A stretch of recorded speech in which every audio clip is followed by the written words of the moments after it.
Welcome to Career Tools. This week, how to ask for a raise, researching comparable pay. Here we go. Folks, we encourage you to come to the website and take a look at purchasing one of our licenses. We have hundreds of thousands of listeners every week. Our shows are downloaded 2.8 million times a month. And yet many of you don't realize that with a license, it's only $200 a year. You get access to all of the Manager Tools and Career Tools show notes, and it gives you access to almost 9 years worth of archive. We encourage you to take a look. So in our previous guidance, Wendy, about asking for a raise, we recommended you ask for a raise if you had a big success, but then the question becomes, okay, if my success is so big, shouldn't I ask you for the moon? Or better yet, how much do I ask for? And it's helpful for you to know comparable pay. Far too many people hear from a friend that they're making tons more. And of course, one of the rules about what your friends say about their salary is they're lying. People lie about how much they get paid and how many hours they work, folks. So we want to discuss how you can research that, how you can feel confident that what you know about the pay range that you're in is valid compared to what your friend might say. So walk us through it at a high level. Okay, so we're going to start by using Google, because why wouldn't you? It's everywhere and has all the information you ever need. And then we're going to use some pay comparison websites. Yeah. We're going to look at the labor statistics. We're going to find some specific examples to use comparators. And then we're just going to remind you about salary compression, because that's important within companies. Yeah, boy, we've talked about that before. And it seems like every time I'm at a conference and I mention that, I get some eyebrows raised that I'm talking about it as if everybody knows, and it's clear that not everybody knows. And that's that's the reason we're doing this stuff, obviously. Okay, let's start with Google. Okay, so the idea of this whole researching comparable pay is that you don't want to go into your boss and say, I want an extra 10 grand, or I want an 10%. Particularly not in that way. Yeah, exactly. Because the first thing he's going to ask it is based on what? And you have to have something, like every figure that you present to him that you want him to approve, you have to have something to back it up. And comparable pay is part of the evidence that you use that you could be paid X or Y or Z in another company or in another industry. So that's why we do comparable pay. Right. So let's just say you're a marketing analyst in Atlanta. And if you just Google marketing analyst salary Atlanta, Georgia, you'll get a bunch of results, because that's what I did.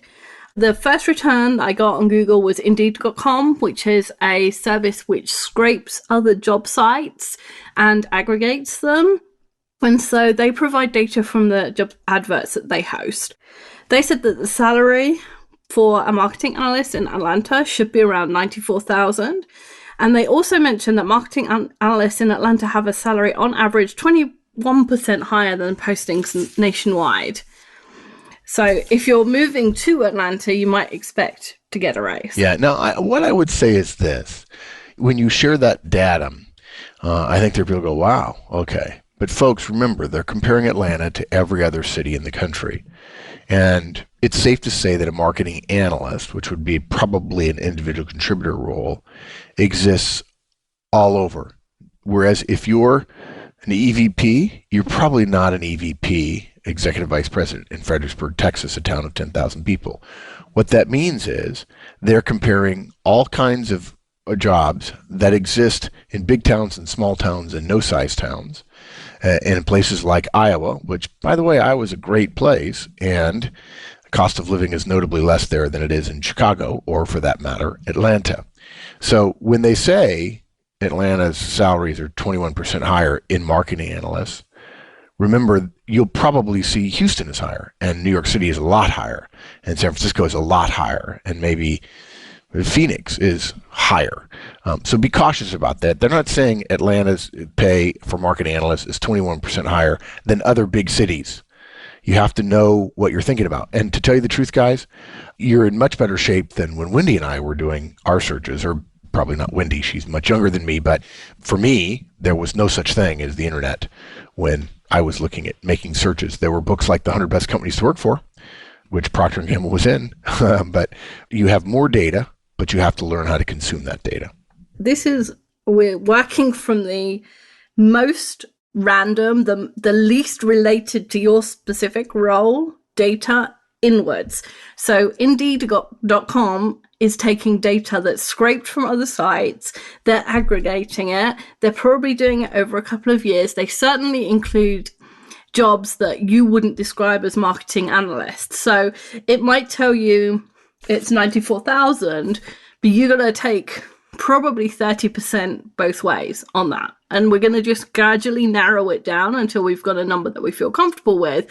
But don't think, oh, good, I can ask for 94,000. I'm about to get a $30,000 raise, because you're not. Right. There's a graph on the Indeed site that shows trend in salaries. I hate to interrupt. Okay, but not that much. I'd be willing to bet 50% of the people listening to this right now, the single most important thing is you said Indeed.com, and they didn't even know it existed. Yeah, probably. Yeah. You guffaw, but you take it for granted, right? This is what I do. Absolutely. People who think about careers think about. But no, I'd be willing to bet that 50%, if not 75% of the people listening go. The key factoid there is Indeed.com. Okay, good. I learned something from Career Tools this week. Hey. All right, go ahead. So they give a couple of examples of marketing analyst titles, and they have 67 and 77,000. If you take the average of those, it's not 94. Really? I thought you weren't good at maths. Even as bad as math as I am, you can work that out. Yeah. And the average includes much more specialized roles like modeler, predictive analyst, econometrician. Econometrician. Okay, which has a salary of 119,000, and that's going to pull the average up, even though it's nothing near a marketing analyst role. So you got to not read the headline. Don't take one source. Go back to Google and look for at least 3 more sources. So when I went back, I looked at Simply Hired, which is another aggregator site, Career Builder, which is another aggregator site, and Trovist, and the average on those sites was 69, 71, and 60. So it looks like Indeed is way high at 94. And so if I average all of those out, I get 73,755. So that's my first number. And I know it's probably going to be 20, maybe 25% out, but at least I'm in the range. And these all come from job advertisements, right? Yeah. Right. Okay, good. So the source for this is companies advertising jobs. Absolutely. And they tend to be higher. Right. You don't advertise a job at the lowest salary that you're going to pay. You advertise it at the highest. So that's another reason for taking these numbers with a pinch of salt. But you've got to start somewhere, and so this is where we're starting. And look, it's way better to gather a bunch of data. Look at 20 different things and use your own judgment about which one has the most value. And if you're wondering, send us an email and let us know, particularly if you're a licensee. Okay, good. Okay, so the next source is pay comparison websites. So there's a number of these. They're kind of crowdsourced a lot of the time. You give your salary and job details to the website, and in return, they give you the information about the average in your area. They use the data you give them to produce the average. So you have to give them something before they'll give you the average. Yeah, in some cases you can only see the details if you give yours. Absolutely. And they are anonymized, and I found them useful. Now, guys, we're going to talk about this for just a minute, but I want to make a brief step aside here, tangent. We're going to skim the top of pay comparison websites. Okay, because we're talking about getting a raise, and this is an important step, but not the most important step. The most important step in asking for a raise is the timing of it and making sure you've just hit a home run. We talked about that in our early guidance on this topic about looking for how to ask for a raise. But we're going to talk about some websites now that we will revisit in later casts to help you understand. Now, those casts will be, as this one somewhat is, somewhat more timely. And what we mean by that, for those of you who don't know, is that we try very hard at Manager Tools and Career Tools to do what we call timeless casts that will work 5, 10, 15, 25 years from now. There's only one Manager Tools cast that I consider to be timely, and it's the one about social media. And we can prove that it was timely because it's called the MySpace cast, because at the time we did it less than 10 years ago, since we've only been doing podcasts here in 2014 for 9 years, MySpace was dominant over this other smaller site called Facebook. And we go around the horn every once in a while at meetings about whether or not we should call it the Facebook cast. I'm sure there are people who who see MySpace cast and say, why would I want to listen to that? There's probably some people listening who don't even remember what MySpace was. Yeah, or have never heard of it, right? Yeah. Every once in a while, people give me a hard time and say, I can't believe your standard is timeless. Well, there's enough timeless stuff that I'd rather not have something out there that 5 years from now is obsolete and people get confused, because our fear is that people don't know any better and misuse our guidance, and we don't want that.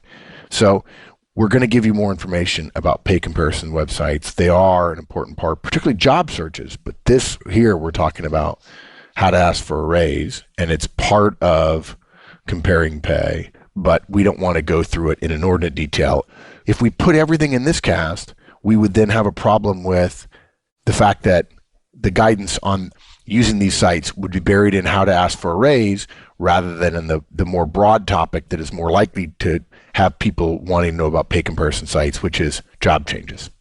So again, we're going to do a similar search on Google, but instead of looking for job boards in the results, we're going to look for Glassdoor or Salary.com. They're two big ones right now. Okay, so hold on.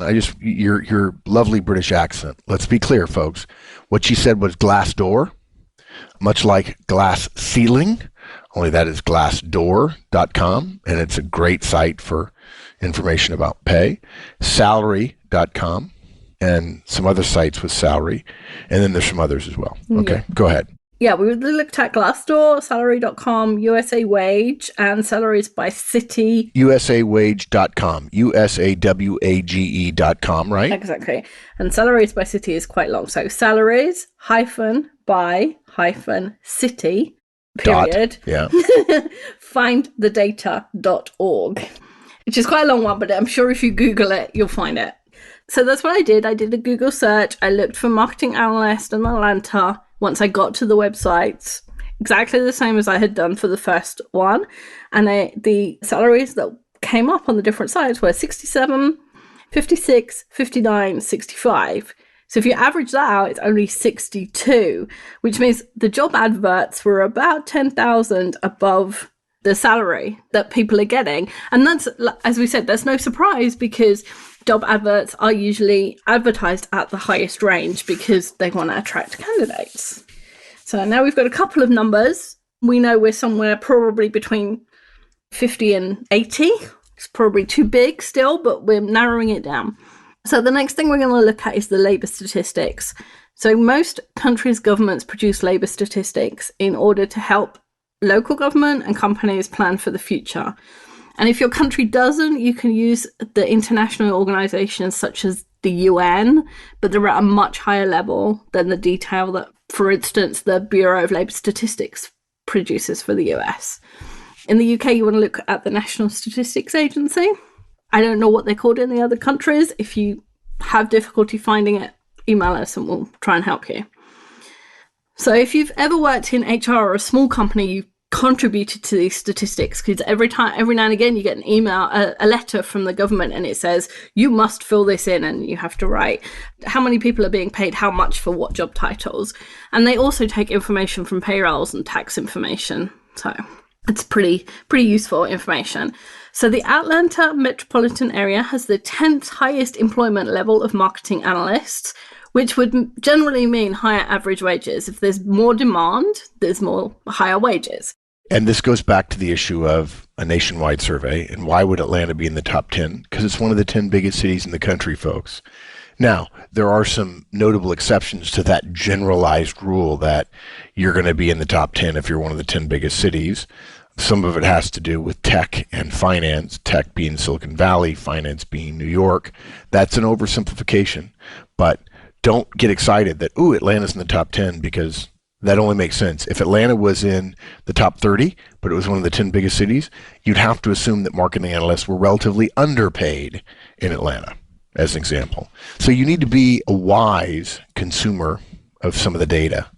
You need to think about the data as information rather than just data points. And if you don't really know what you're doing, feeling strongly one way or the other about what it tells you suggests that you may not understand. You're turning the data into information that would be inaccurate or unhelpful to you.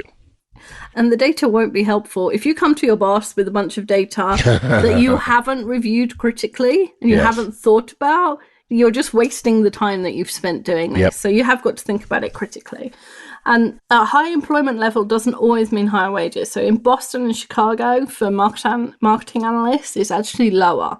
Even though it should be higher by economic standards, the salaries are lower. So if you're in Boston and Chicago and you're a marketing analyst, you might want to move. So the Bureau of Labor Statistics... Folks, that too was an oversimplification. It was, yeah. Huge. Just move halfway across the country. So the Bureau of Labor Statistics gives an average for marketing analysts of $65,450. Now, when we go to our boss, we want to have, like I just said, you don't want to have a bunch of data that you just threw together and didn't look at critically. You've got to make it match your job, your area, and some other things so that it's a really accurate comparison. As far as possible, you need to compare apples to apples. So right now, with all our averages, we're on a salary of $67,000 roughly. Yeah, but I would think at this point, we don't want to average, right? We want to remember the BLS said $65,450. The job advertisements was $73, and the average is $62,249 for the pay comparison websites. So we really have three different averages. And of course, you can't average averages because it implies equal weighting, which is, it would give BLS the equivalent of 4 pay comparison website things. But each of those datum are useful to you in terms of thinking about things. And as you do more of this research, you'll understand more why you feel more strongly that this bit of data seems better to you than that bit of data. And it's not always this bit of data is better because it's higher. No. Okay. So I guess a different way of looking at that is that we're now in a range between 73 and 62. The averages are in a range. Yeah, and if you wanted to, if you did nothing more than that, and you're making 55, you could say the range for this position is 62 to 73 based on this, or you could say 62 to 73, and 62 to 73 is a $10,000 range or an $11,000 range on a $60,000 salary is within a reasonable range for a lady or a gentleman having this discussion. It'd be better if it were narrower. It would imply more research, but you get too narrow and it looks like you're counting to the third or fourth decimal point when in fact you're adding up single decimal points. Yeah, whatever you do, don't ask for $73,304 because you just look like you did something really weird. Yeah. On the other hand, saying I want 70 is also a bad move. Generally, the ask should be for a non-round kind of number. Yeah. Because a round number, a really round number like 70 or 60 suggests no research at all. Yeah, Exactly. Good. Okay. Sorry, I've interrupted too many times. Go ahead. That's all right. So we're going to get more specific and look for jobs which are really comparable to yours. So that means they need to be in a similar geographic area, have similar job duties. Yeah, now listen to what she's saying here, folks. Wendy, go slowly here. What we're doing, we're trying to find an example. We're trying to come up with some examples. And the idea is with the criteria Wendy's going to lay out, you'll be able to weight, if you will, the various examples you come up with. So you can say, here's probably the best one of all of those. So take them one at a time. Go slow. Okay. So in a similar geographic area, which means the same metropolitan area or the same city. Yeah, ideally, you want an Atlanta datum. Yeah, good. Exactly. Have similar job duties. So the econometrician one falls out of the role, right? Exactly. Yeah. Good. Be at a similar managerial level. Yeah, and that's a little harder to tell, guys, because probably for a marketing analyst, it screams individual contributor, but there are all kinds of frontline managers today who are called director, and that's simply title inflation because 20 years ago, even 10 years ago, director meant manager of managers, and then things get even more messy as you go higher than that. That's why you look at the job duties, because titles rarely tell you anything. Exactly. So you need similar educational requirements. So if you need a degree to do your job, you need to find jobs that also need a degree. Yep. And have similar experience requirements. So if you needed to work in your job for 5 years before you were considered a fully fledged marketing analyst, then you need to find another job where it's 5 years experience. So we're going to go back to the job boards and find several job advertisements that more or less describe your role and have a salary which is around the number that you're looking for now that you have the marketing data. And you have some rough idea, and so I can translate for our American listeners. Advertisement is actually advertisement in our vulgar tongue that we speak here in the States. And this is probably going to be the hardest part, right? Absolutely. Because companies, more and more, they don't include salary data on that. I can't say the word at all now, on their ads. Yeah. And I don't really know why, because in my experience as a recruiter, putting the salary data on an ad cut out a number of people who were either on the too low side or the too high side, but it's definitely a trend. So if you're thinking, I might want a pay rise in the next 6 months, it's worth signing up for the jobs feeds as if you were actually looking, so that you have jobs to sift through. Okay, so explain that though. You're being a high D here a little too much.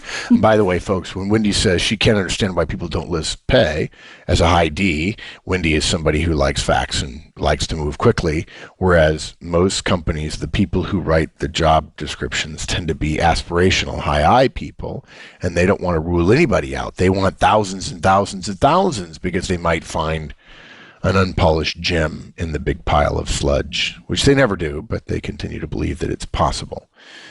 Because they're high eyes, and that's the way they are. But now go back. You just skip right over. It's worth signing up for job feeds. Explain that. So when you were on the job boards, such as Indeed.com, you can sign up, make an account, and tell it, send me all the jobs that meet these criteria. And every day, the software behind it looks at all the jobs that have been added, and they email them to you so that you can see them. So you want to sign up for maybe a couple of those. It'll give you a good idea of what's going on in the market, which is always a good thing.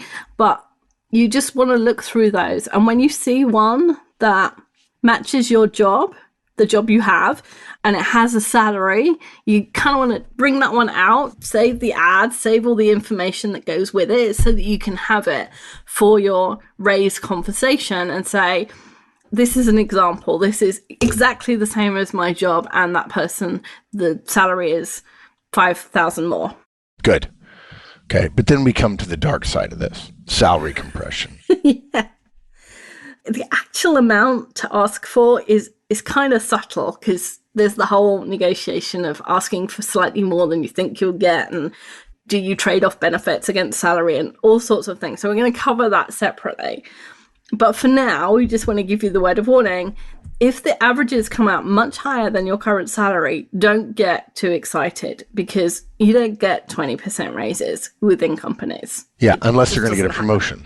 Yeah. Yeah.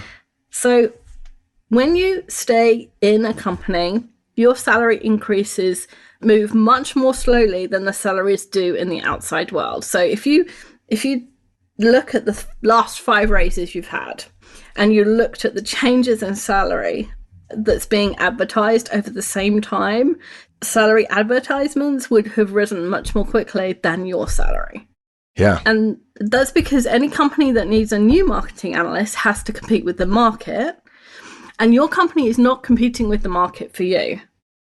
Yeah, at least in the real world. In the actual economy, they are competing with the market, but they don't think of themselves that way because there's a barrier to exit. And the barrier to exit is having an offer from someplace else. The actual underlying economic way of describing this, the way an economist would describe this, guys, is that new companies need to compensate you for your loss of goodwill.